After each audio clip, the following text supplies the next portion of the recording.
Paz e graça, pessoal, estou aqui mais uma vez para fazer mais um vídeo hoje concernente às interpretações. Por que existem tantas interpretações diferentes se a Bíblia é uma só? Porque vários entendimentos surgem se ela é uma só, né? Se o Espírito Santo ensina realmente, como que pode haver várias interpretações diferentes? Como pode ser isso?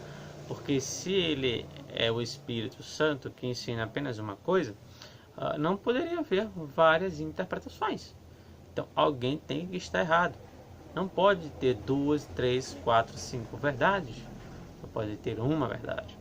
Bem, antes de começar o vídeo, queria pedir aí que você se inscrevesse no canal, deixasse o like, comentasse aí o que você achou e compartilhasse, beleza? Quem estiver aí interessado em curso de grego e teologia, é só falar embaixo aí, tá? Que eu estou dando aí um curso aí, tanto de grego quanto de teologia, beleza? Então, vamos ao assunto.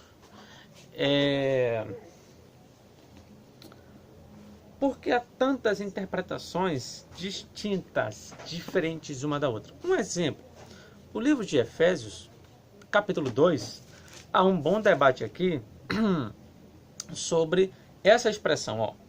Efésios 2:8 diz: porque pela graça sois salvos por meio da fé, e isto não vem de vós, é dom de Deus. A pergunta é, esse isto que não vem de vós, que não vem da pessoa, é dom de Deus, é o que? É a graça, é a fé ou é a salvação que está aqui em jogo?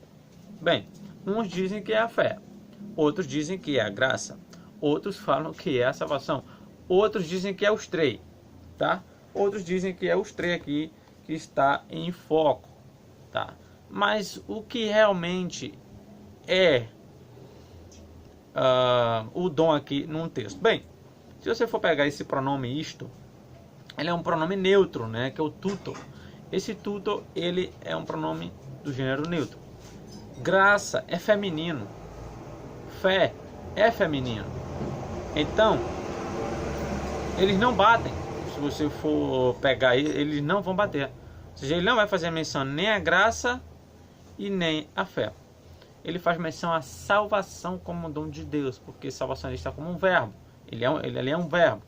Então, ele faz menção à salvação. Se você pegar a concordância de James Strong, o léxico grego de Edward Robinson, a gramática de Daniel Wallace, de grego, eles vão falar que faz menção à salvação e não à graça ou à fé. Tanto que aqui o versículo 9, ele fala o seguinte: não vem das obras para que ninguém se glorie. O que é que não vem das obras? É a salvação. Para ninguém se gloriar em dizer: eu alcancei a minha salvação, eu fui com meus próprios méritos. Isso não vem de vós, é dom de Deus. A salvação é um dom de Deus. Nesse texto específico, tratando como esse pronome ele está no neutro singular, lógico que ele faz menção a uma só coisa, que é a salvação, e não a graça ou a fé. Não que a graça e a fé não seja dom de Deus, tá? Estou falando aqui só desse texto aqui, especificando ele. Então, há muitos debates concernente a isso, a esse texto. Um fala uma coisa, outro fala outra, outro diz uma coisa, outro junta os três, né? Então, se for fazer uma análise gramatical do texto, ele faz menção à salvação. Então, por que há tanta divergência nas interpretações? Porque às vezes a pessoa não estuda a Bíblia, o seu contexto, isso afeta muito na interpretação. Às vezes se faz uma interpretação fora do contexto, isso afeta. Às vezes não se conhece a língua original em que a Bíblia foi escrita, que isso também afeta muito, afeta bastante na interpretação. Às vezes porque não conhece os fatos culturais, como era associado aquele texto com a cultura da época. Por exemplo, lá em Apocalipse capítulo 2, verso 17, Cristo disse que ao vencedor daria uma pedra branca. Mas o que tem essa pedra branca? né? Dizia que ele vai escrever o nome dele nessa pedra. Então, o que isso significa? Muitas pessoas não sabem, né? Chega lá, olha assim o texto, não entende, outros argumentam lá outras coisas, cada um dá uma interpretação. Mas se você for pegar os fatos culturais do tempo de João, você encontra, eu tenho várias bibliografias que comprovam o que eu vou dizer aqui agora, tá? Diz-se que quando a pessoa ela era pega por exemplo, tá aqui, então ela foi presa, ela cometeu algum crime, então ela foi presa, então ela ganhava uma pedra preta com o nome dela, para dizer que ela foi punida. Aquela pedra preta representava a sua punição, porque ela foi punida. Então, mas se quando essa pessoa fosse liberada, né, ou se alguém foi preso por engano, então descobriram que essa pessoa era livre, era inocente, então o que eles faziam? Pegavam uma pedra branca, escreviam o nome dela e dava a essa pessoa. Para quê? Essa pedra branca, quando ela pegava, ela chegava no meio da sociedade, então ele mostrava a pedra branca, que aquilo representava legitimidade para estar no meio da sociedade. Então, essa pedra branca, ela tem um símbolo de liberdade, um símbolo de vitória, um símbolo de que você está livre. Então, dentro do contexto cultural, é dessa forma. Essa pedra branca também, ela existia nos jogos, entre os Jogos Olímpicos do mundo romano na antiguidade. Por exemplo, se um atleta ele chegasse em primeiro lugar em uma corrida, ele ganhava uma pedra branca, como forma de que ele foi o vitorioso e de conseguir aquela pedra, de conseguir aquele prêmio. Então a pedra branca indicava que ele foi o campeão, que ele foi o vencedor, né? Então quando Cristo fala isso, aquele público, sabendo já o que era uma pedra branca, o que representava, então aquele povo já compreendeu. Então se eu vencer eu vou ganhar uma pedra branca, indicando a minha vitória, ou indicando algo que eu consegui chegar ali, entende? Então nos Jogos Olímpicos era da mesma forma. Nas competições entre os gladiadores também acontecia a mesma coisa. Aquele que conquistava o público, ele ganhava uma pedra branca, indicando que aquele ali é o cara. Então, tudo isso envolve muita questão cultural, né? Se a pessoa não sabe as questões culturais da época, fica mais difícil de interpretar o texto e fica mais difícil de entender o texto. Então, vários fatores ele afeta na questão da interpretação. Por exemplo, outro texto que é muito debatido é o texto de 2 de Tessalonicenses, capítulo 2, versículo 6, onde diz que existe algo que detém o anticristo.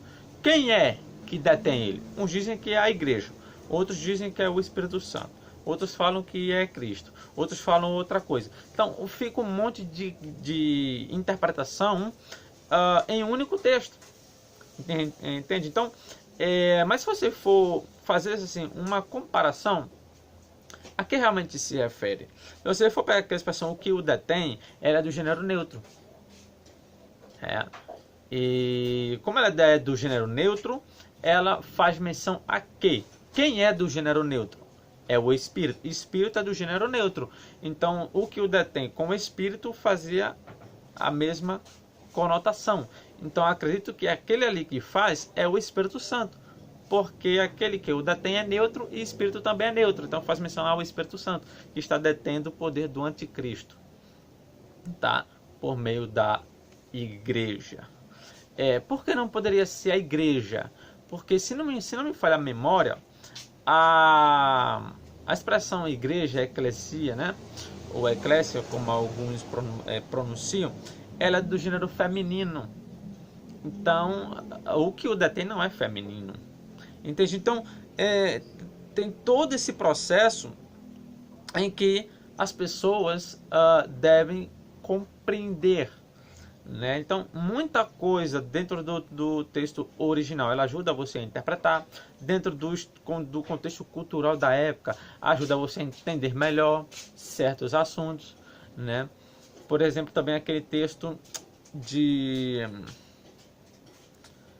Atos capítulo 9, versículo 5, quando Paulo fala, dura coisa te quando Cristo fala, dura coisa te é recalcitrar contra os aguilhões, aquela expressão ali, dura coisa te é recalcitrar contra os aguilhões, aquele é um provérbio grego. Você encontra aquela expressão na Grécia. E aquele provérbio grego, ele indica que dá coice em um Deus. Recalcitrar contra os aguilhões, naquele contexto era dar coice em um Deus. Paulo estava fazendo o quê? Perseguindo Cristo. Foi o que Cristo falou. Por que me persegues? Né? Então, é como se Paulo estivesse indo contra Cristo. Como se ele estivesse querendo dar coice em Cristo. Então, aquela expressão era usada para dentro das divindades. Por exemplo, se algum grupo seguia Poseidon, adorasse ele, então quem fosse contra aquele grupo estava recalcitrando contra os aguilhões. É como se fosse dar murro em ponta de faca. Né? Mas o sentido realmente é de dar coice em um Deus. Então, as interpretações culturais, históricas, exegéticas também, elas ajudam a você entender o texto. Né? Claro que vai ter textos que não vai ser bem assim fácil de compreender. Né? Sempre vai ter aquela polêmica, aquela divergência. Você tem os longos debates de trinitariano contra unitários, de adventista contra outros, de arminianos contra calvinismo. Né? Então, esses debates aí, tem muita coisa que não vai chegar a uma conclusão. Muitas vezes porque o cara lê um texto fora do contexto, o cara interpreta mal o texto, o cara não conhece a cultura da época. Então, tudo isso afeta. Né? Tudo isso afeta na interpretação. Então, existem várias interpretações. Primeiro porque se eu cresci em determinado local aprendendo aquilo, eu vou ensinar aquilo. Pode estar errado, eu vou ensinar daquela forma. Então, muitos acreditam que é por aí porque o Espírito Santo ele não ensina, né? No sentido de que ele vai ensinar quando você se senta em uma faculdade de teologia mesmo, ele não está ali ensinando, não. Porque o que o professor quiser passar, ele passa. Né? E cabe a você aceitar ou não. Então, o que se acredita, muitos acreditam é que existe o dom. Tá, o dom do ensino, o dom da aprendizagem, que aprende muito fácil, sabe ensinar muito bem. Então, tudo isso aí é dom que o Espírito Santo deu. Agora, cada pessoa vai usar como queira usar, entende? Agora, se o Espírito Santo realmente estivesse ensinando no sentido de ensinar mesmo, quando você sentasse, ele abrisse assim sua mente sobre aquele texto, tal, eu acredito que não haveria tanta interpretação, porque se assim for, ora, se você é ensinado pelo Espírito Santo, eu também sou. Por que você é calvinista e eu sou arminiano? Por que você é unitário e eu sou trinitário? Alguém está errado. Será que o Espírito Santo ensinou errado? Uma coisa você ensinou a mim diferente? Entende? Então, muitas questões, né, não é questão que o Espírito Santo ensina. É lógico que ele abre a nossa mente, ajuda e tal, mas também cabe a você ver se aquilo ali tem coerência, se aquilo ali bate ou não. Quando Cristo falou que iria mandar o Consolador e ele vos ensinaria tudo e faria as pessoas lembrar do que esqueceu, interpreta-se que aquilo ali fazia menção aos apóstolos, pelo que os apóstolos iriam escrever, porque os apóstolos eles escreveram os livros muito tempo depois, muitas coisas eles iriam esquecer. Então, quando eles fossem escrever, o Espírito Santo ele está ali lembrando tudo o que aconteceu sem esquecer nada. Então, estaria ali, o Espírito Santo estaria ensinando eles, né, a escrever ali, como se fosse movendo eles a escrever e ajudando eles, lembrando eles as questões de Cristo, né? Então, tem muitas questões que se há muitas interpretações distintas, porque um aprendeu com a pessoa de uma forma, outro já aprendeu a ler de outra, um é reformado, um é pentecostal, um é adventista, outro é metodista, um é batista, ou seja, cada denominação ela vai ter a sua posição. Se o Espírito Santo ensina a todos, por que tanta essa confusão em interpretação? Então, o que deveríamos fazer beleza, eu vou olhar esse argumento aqui, ele realmente procede, vou analisar dentro do contexto cultural da época, vou analisar dentro da língua em que ela foi escrita, contextual e vou fazer uma aplicação e vou ver se bate ou não. Vou ver se tem alguma referência dentro da história em relação a esse texto, como eles compreendiam isso, né? Se essas expressões aqui, como eram entendidas na época, como tem uma expressão muito conhecida, né? A fé remove montanhas, mas quase ninguém sabe interpretar aquele texto. Dizendo assim, a fé move montanhas. Pensa que é uma montanha literal, né? Já teve pessoas que chegaram a mim e perguntaram se era montanha literal. Não, aquilo ali no século, acho que era no século 1 e 2 ali, os rabinos, eles usavam essa expressão mover montanha para algo praticamente impossível de se mover, ou impossível de acontecer. Ou seja, era uma fala contextual judaica em que quando a pessoa falava, ela chegava e falava assim, ele argumentava que se você tiver fé, quando Cristo fala, se vocês tivessem fé, diriam esses montes, passa daqui para lá e eles iriam. Aquilo indica o quê? Indica que se você tiver fé, nada é impossível. É isso que Cristo está falando. Mover montanha é uma forma linguística judaica de mover o impossível, e não que vai mover uma montanha literal. Então, tudo isso envolve questão cultural também, entende? Questões culturais, da língua em que ela foi escrita, entendimentos de expressões antigas. Por exemplo, há um debate muito grande em Apocalipse capítulo 3, versículo 14, onde Cristo é chamado de princípio da criação. Então aquela palavra princípio indica que ele foi o quê? Que ele foi uma criatura, que ele foi criado por Deus. Entende? Então, se você for pegar nos fatos culturais como era entendido a expressão princípio de algo, no mundo romano mesmo, os imperadores romanos, eles eram chamados de princípios, de principiton, indicando que ele era o princípio do seu determinado reinado, que aquele princípio indicava não que ele foi o primeiro imperador, mas que ele foi o primeiro, ele é o primeiro no sentido de autoridade, governo e supremacia sobre o império. Exatamente essa expressão princípio, ela significava isso naquele contexto. Você também tem os deuses. Eu tenho informações que os próprios deuses também eram chamados de princípio, para indicar que eles eram supremos sobre tudo. Então, quando Cristo diz que, quando o texto fala que Cristo é o princípio da criação, eles entendiam como que Cristo era o supremo sobre a criação, ou que ele era o governante sobre a criação. Tanto que se você pegar a Bíblia judaica, ela traduz como governante da criação de Deus. A NVI coloca como soberano da criação de Deus. A NTLH coloca por meio de quem Deus criou todas as coisas, porque aquele princípio, ele também dava a ideia de originador, aquele que dá início a algo. Então, o princípio da criação de Deus indica que ele é o originador da criação de Deus. Deus usou ele para fazer a sua criação, e não que ele foi criado. Então, tudo isso abrange o contexto histórico-cultural. Se você não saber isso, você pode cometer equívocos. Até mesmo os deuses também, eles eram chamados de primogênitos, para indicar que eles eram o primeiro em tudo. Por isso que quando Paulo fala que Cristo é o primogênito da criação, não se entende que ele é o primeiro criado da criação. Por quê? Porque Paulo estava dentro de uma cultura onde o entendimento cultural daquela expressão não é o mesmo entendimento da nossa cultura. Então, isso afeta muito na interpretação. Por isso que tem esses debates longos, gigantescos. E teve que você explica, mas entrar aqui não adianta absolutamente nada. Então, pessoal, é isso aí, né? Espero aí que vocês tenham gostado deste vídeo.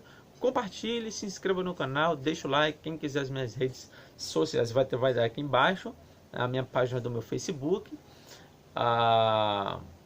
que é Teologia em Foco, o meu Facebook e o meu WhatsApp. Quem tiver aí interesse de aprender grego ou teologia do Novo Testamento, ou grego do Novo Testamento e teologia, né, que aborda estudar as matérias que existe dentro das doutrinas bíblicas, então é só falar aí comigo, beleza? Que Deus abençoe a todos e tenha aí uma ótima semana.